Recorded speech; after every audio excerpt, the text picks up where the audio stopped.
So I am open to talking about whatever we want to talk about tonight. So if you want to share your most recent blog post or your next question, which I don't remember what mine is. I know I have something, but or if you wanted to share what you're doing with your peer coaching experience or whatever else it may be, I'll leave that up to you. So why don't you, I know that's really open-ended, but if you want to reflect on either maybe let's start with the peer coaching project, because I think that might be, at least for me, that's what I have the most questions for. Are you feeling the same? I do actually have questions because mine it has gone three different ways. What's a hydra? There's multiple heads attacking me on it now, and if you chop off one head, another one pops up. So that's okay though. So I started off. I've talked about it before, I think, but started with librarians. That fell through. Started with fifth grade teacher in my school, and that was going fine. But then he was out for a while, and I was out for a while, and we had building stuff that kind of took over and pushed our stuff to the side. And in the meantime, a different library team offering has come up, and we've met a couple times, and we're starting trying to do some online PD offerings, do some Hangout recordings for other librarians in the district. And this ended up being two librarians that are far veteran to me. They're like 30+ year veterans, and they know all the tech stuff, but this is one tech thing that they haven't done. So it's kind of, it wasn't who I planned to coach because I don't think of myself as capable of coaching them, or if that makes sense. But in this instance, I'm fully, I'm more skilled at it just because I've been practicing for how many quarters have we been doing this now? So that's where I am right now. And my project has taken several forms, but what it is right now is more of a timeline with reflection along the way of lessons I've learned, I guess, along the way. So like I mentioned the meeting, setting the times, they're less likely to back out if it's in Outlook. Even if they don't want to do it, they're like fully committed to doing it just because it's in Outlook for them. So that's where I am. It's kind of a timeline with reflections along the way. The one thing that I'm struggling with, and maybe you guys can help too, I'm trying to figure out, I don't think that I don't want it to be online. I don't think, just because the nature of the relationships and I don't know. How I write will be different, I think, if it is online versus. So that's where I am for project. What do you think? Well, I have a question for you, Mhm. and then I want to get to the same question that you just said of how do we put this finished product together. So I want to address that too. But I was interested in the point you made about feeling like when you're working with a bunch of veteran teachers, how do you strategies that are going to get through to them? Because I know that, I mean, this is my 5th year teaching, and my first 2 years were long-term subbing, so it's my 3rd full year. And my first year of full year teaching, I was leading workshops on tech stuff. And I think that maybe because it was technology all related, like Google Classroom stuff, people were pretty receptive. I think if it was instructional coaching, which is now what we're getting into, I think people would have been maybe less trusting of my input. So I wonder if you had any specific strategies that you found worked when working with people who are veteran teachers, without, because like I know for me, I kind of just resort to like a lot of flattery and a lot of modesty, but I don't think that like just being overly like self-deprecating is really a good way to be. So I think as I've gotten more experience, I've gotten more confidence. And so I think that's helped it. But I wonder if when you find yourself in those situations, techniques or tips that you use to help kind of make you feel like you can still speak freely without offending. Well, one thing that I thought, so this is like phase 3 of my project, but or phase 1 version 3.0 maybe. It has been different in that this is 2 veterans. Like I said, one is 30 plus years and one is 25 plus. The fact that they're together. Before it was like a one-on-one. I was talking with a person and, we were interacting and meeting, and it was different.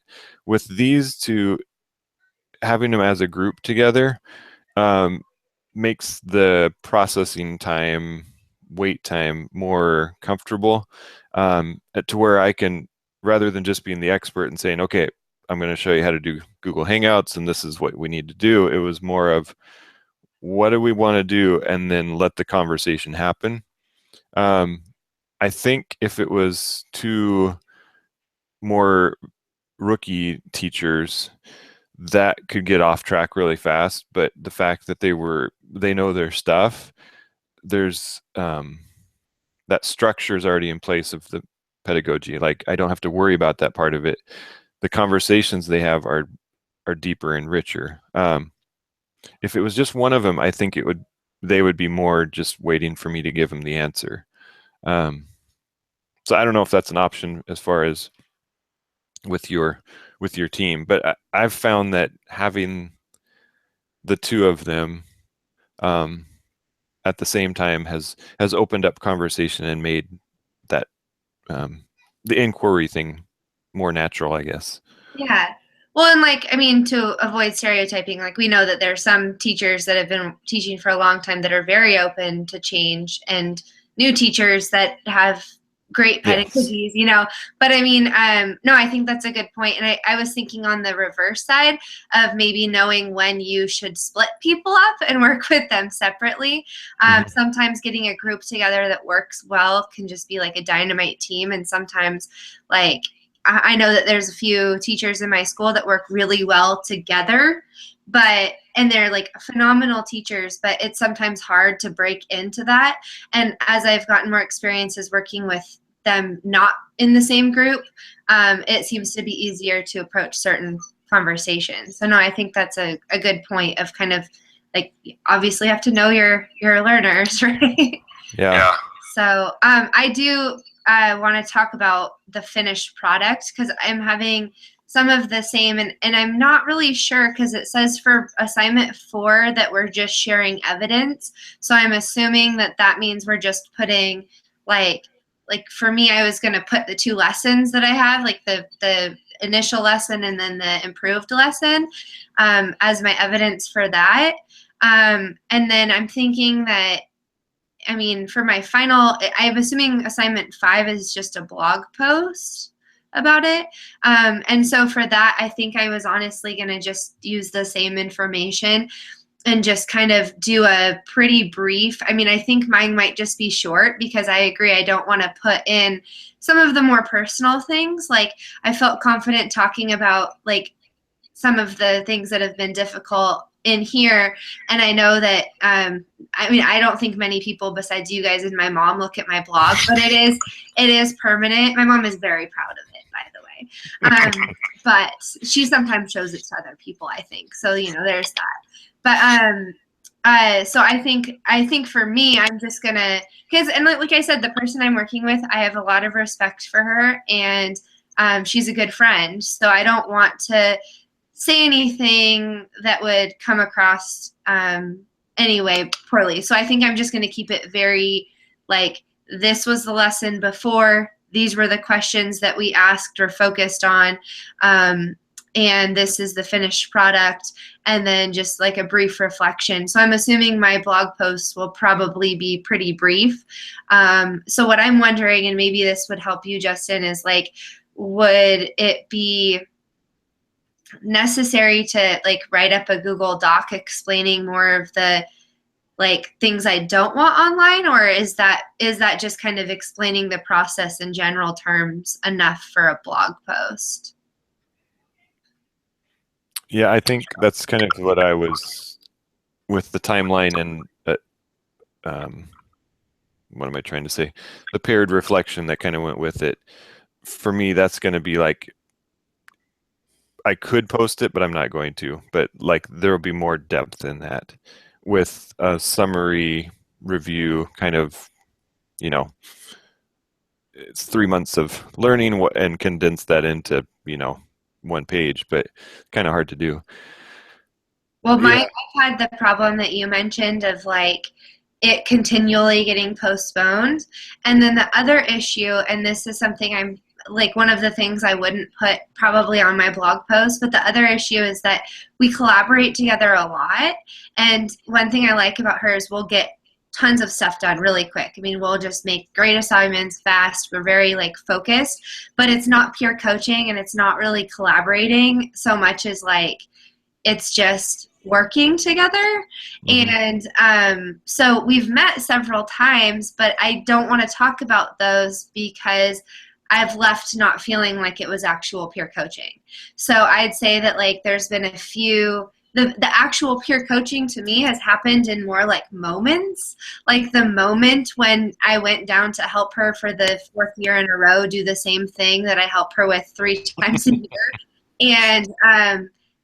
And we had a conversation about learned helplessness and what she could do to do it on her own in the future.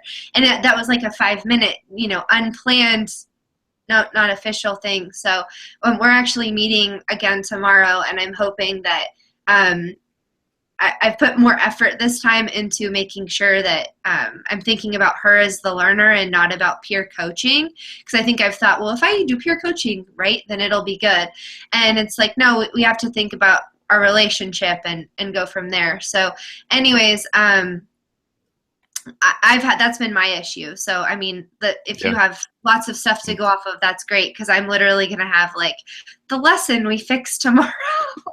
Yeah, no, that's really where I am too. And we're meeting on Friday for ours. So, but yeah, same thing. It's been in moments. I mean, we're at different buildings and we see each other sparingly and it's emails back and forth. So yeah, those moments of it is a different level of relationship. So Yeah. do you want to I you don't, want to talk about?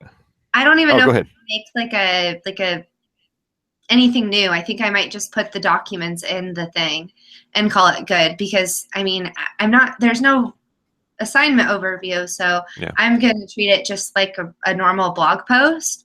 And I feel like the evidence is what I'm going to turn in for assignment 4. So Right. I'll just put that in there when we get there. What's the drop dead date for this? Have they said I officially? literally was just looking. I'm sure. I don't know if it does this for you. Whenever I go to my work page, like the work to do, it tells me everything is late at first. Mm-hmm. Freaks me out every time. No, wait, what? Oh, okay. So peer coaching plan part 4 is due December 8th, and then the final date is December 14th. Okay. Thanks. So, and yeah, I mean, I'll be scrambling a little bit because, like I said, we've had to, and she's had some like personal stuff going on with one of her kids, and so there's been, she's usually like at work until 4 or 5 kind of person, and she's Mm-hmm. not been able to. So there's been a lot of things like that, but most of the time it's like she just still has that leadership role or the kind of because she was my like coach when I started. Okay. So it's more like role switching that's been difficult. Mine's been just, yeah, stuff. It was craziness, and we've flip-flopped like 3 times, and then my wife got sick, and then it took a couple days to take care of her, and then we finally got her almost better, and then it was Thanksgiving break, and then we finally got her better and recovered from that, and then she had to fly to South Carolina, so I'm like single dad in it.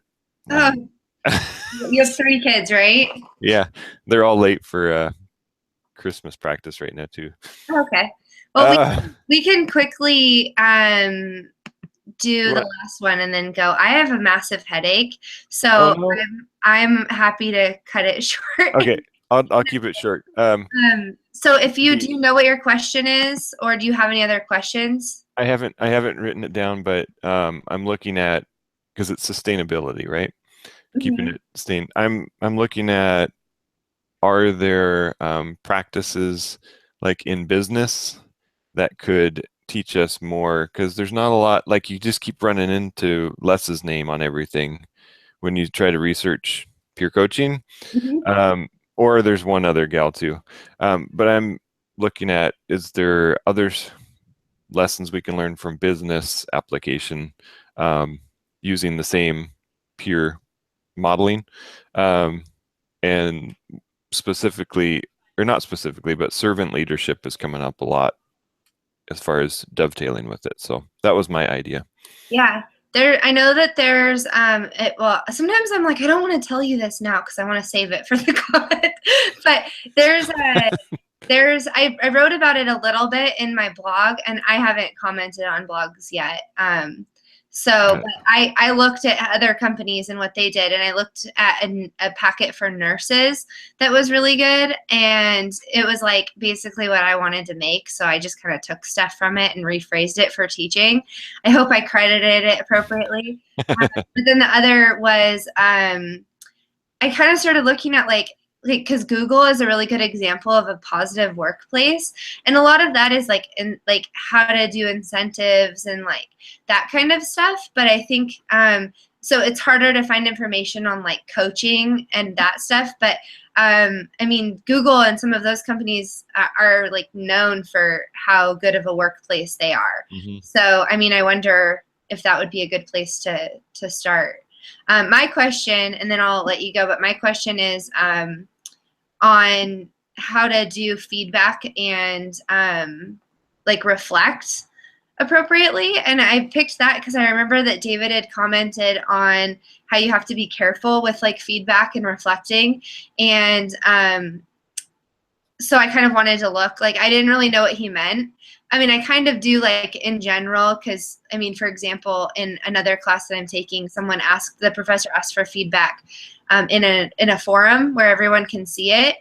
And while I think that has some benefits, I think overall it's probably not, the best method based on some of what I just you just don't want to necessarily share that with everybody. So that kind of made me think of it. So my question is like, I want to know why he was like, oh, that could be dangerous, Mhm. so that I can kind of, I don't know, figure out like what would be a good thing. And I'm trying to make resources myself that I can use. So I think that I would do kind of what I did last week, where I'm trying to create like some kind of form that would have a few good questions that I could use. So, Mhm. and this is our last hangout, correct? I think so. Yeah. I think that's what he said. Okay, Yeah. because I know he's gone. So, all Yeah. right. Well, I will let you go so you can take them so they're not too late. And we're Liz, so I think that's appropriate. We've done our Yeah. share of talking, so hopefully she'll find it useful to learn a little about our project. So we'll have to check in with her too. Sounds good. Hope your headache gets better. Thanks. Have a good night. You too. Bye. Yeah.